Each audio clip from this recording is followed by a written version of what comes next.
Polis əməkdaşları tərəfindən narkotik vasitə və psixotrop maddələrin qanunsuz dövriyyəsinə, eləcə də narkotik xassəli bitkilərin kultivasiyasına qarşı əməliyyatlar davam etdirilir. Daxili İşlər Nazirliyinin mətbuat xidmətindən verilən xəbərə görə, polis əməkdaşlarının keçirdikləri tədbirlərlə Abşeron rayonunun Novxanı qəsəbəsində narkotiklərin qanunsuz dövriyyəsində şübhəli bilinən 45 yaşlı Etibar Qurbanov saxlanılıb.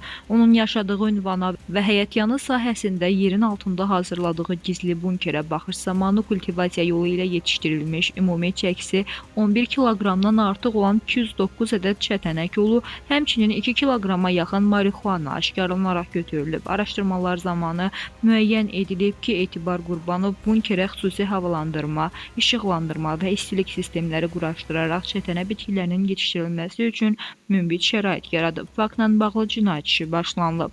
Məhkəmənin qərarı ilə Etibar Qurbanov barəsində həbs qətimkan tədbiri seçilib. Araşdırmalar davam etdirilir.